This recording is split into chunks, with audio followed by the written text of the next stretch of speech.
सलामुअलैकुम, मैं हूँ Salma. Welcome to कोला शाही किचन में। आज बनाने जा रही हूँ हमारे गाँव की स्पेशल रेसिपी ज़ीरा बांगड़ा फ़िश फ्राई मसाले की रेसिपी। ये बहुत ही टेस्टी बनेगी। आप इस तरह से मसाला डालकर बनाकर खाएंगे तो बार बार बनाकर खाएंगे इंशाल्लाह। चलिए किस तरह से बनाते ही देखेंगे।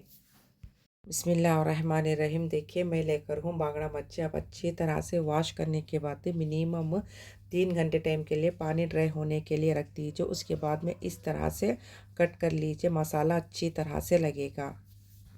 आप पूरे मच्छा भी इस तरह से करके रख लीजिए। मैं मसाला दिखा रही हूँ 8 मच्छा का। चलिए अब हम मसाला देख लेंगे। देखिए आप धनिया इस तरह से ले लीजिए, हाफ मुट्ठी। देखिए आप इस तरह से हाफ मुट्ठी ले लीजिए। ज़ीरा बांगड़ा फ़िश फ्राई का मसाला अच्छी तरह से लगेगा। आप 40 लहसुन के कलियां ले लीजिए। हाफ टमाटर ले लीजिए इस तरह से मीडियम साइज़ का। अमली देखिए आप इतनी ले लीजिए। 10 हरे मिर्चा ले लीजिए। आप ये स्पून से मेजर करके मसाले ले लीजिए। फुल को तो आप इस तरह से ले लीजिए। ज़ीरा भी फुल आप इस तरह से ले लीजिए। आप ये स्पून से मेजर करके मसाले ले लीजिए, ना तो कम ना तो ज़्यादा होंगे। 2 टेबल स्पून आप ज़ीरा ले लीजिए। नमक ले लीजिए आप। 1 टेबल स्पून आप चिल्ली पाउडर ले लीजिए। हाफ टेबल स्पून आप हल्दी पाउडर ले लीजिए। 2 टेबल स्पून आप फ़िश फ्राई कबाब मसाला पाउडर ले लीजिए। आप इस तरह से सूखा जार लेकर मसाले डाल दीजिए।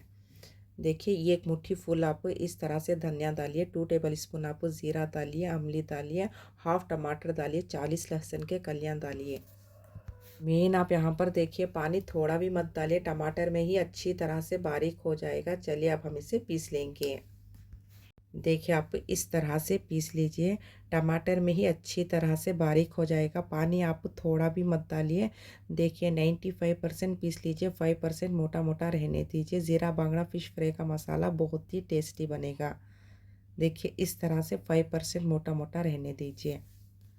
प्लेट में आप इस तरह से मसाला नीट निकाल लीजिए। निकाल कर आप सूखे मसाले डाल दीजिए। 1 टेबल स्पून आप चिल्ली पाउडर डालिए। 2 टेबल स्पून आप फ़िश फ्राई कबाब मसाले का पाउडर डालिए। हाफ टेबल स्पून आप हल्दी पाउडर डालिए। आप अपने टेस्ट के हिसाब से नमक डाल लीजिए। पूरे मसाले इस तरह से डाल लेने के बाद एक बार अच्छी तरह से मिला लीजिए। मिलाकर आप एक बार टेस्ट कर लीजिए नमक बराबर है या नहीं। टेस्ट करके आप डाल लीजिए नमक। देखिए इस तरह से नीट मिला लीजिए।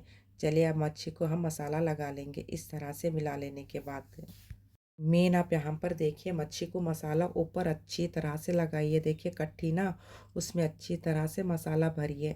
देखिए इस तरह से अंदर थोड़ा लगाइए, ज़्यादा मत लगाइए। देखिए इस तरह से लगाइए आप। पूरे को भी मसाला इस तरह से लगा के रख लेने के बाद मिनिमम 1 घंटा टाइम फ्रीज़र में रख दीजिए। आप ये स्पून से ऑयल ले लीजिए। 20 टेबल स्पून इस तरह से ऑयल ले लीजिए आप। चलिए 1 घंटा टाइम हो चुका है। अब हम इसे फ्राई कर लेंगे। तवा अच्छी तरह से हीट होने के बाद आप ऑयल डाल दीजिए। बिस्मिल्लाहिर्रहमानिर्रहीम। ऑयल हीट होने के बाद आप गैस फ़ौरन सिम कर दीजिए।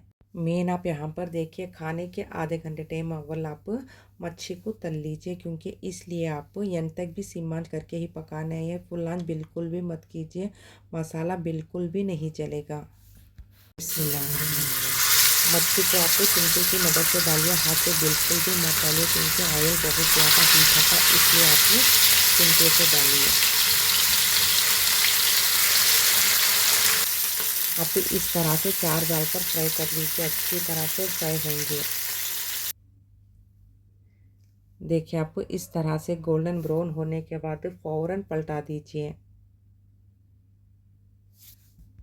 इस तरह से गोल्डन ब्राउन होने के बाद फ़ौरन पलटा लीजिए। आप एंड तक भी सिम आंच करके ही पकाइए, मसाला बिल्कुल भी नहीं चलेगा, मसाला अच्छी तरह से पकेगा। आप खाने के आधे घंटे टाइम अव्वल तल तल के रख लीजिए, मसाला बिल्कुल भी नहीं जलेगा, क्योंकि एंड तक भी सिम आंच करके ही पकाइए, फुल आंच बिल्कुल भी मत कीजिए। देखिए इस तरह से गोल्डन ब्राउन होने के बाद आप फ़ौरन निकाल लीजिए।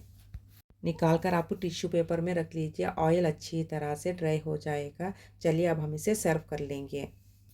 बिस्मिल्लाहिर्रहमानिर्रहीम। माशाल्लाह बहुत ही टेस्टी बनकर है ज़ीरा बांगड़ा फ़िश फ्राई का मसाला। आप अपने घर वालों को इस तरह से मसाला डालकर बना कर दीजिए, आपकी इतनी तारीफ़ करके खाएंगे, आपकी बहुत ही तारीफ़ करके खाएंगे। आप इस तरह से एक बार ज़रूर मसाला डालकर बना कर दीजिए। आप मच्छी को मसाला इस तरह से डालकर टेस्ट करके कमेंट्स में बोलिए आपको कैसी लगी। प्लीज़ लाइक कीजिए, शेयर कीजिए, कमेंट्स कीजिए, सब्सक्राइब कीजिए। मैं और अच्छे अच्छे रेसिपी शेयर करती रहूँगी इंशाल्लाह।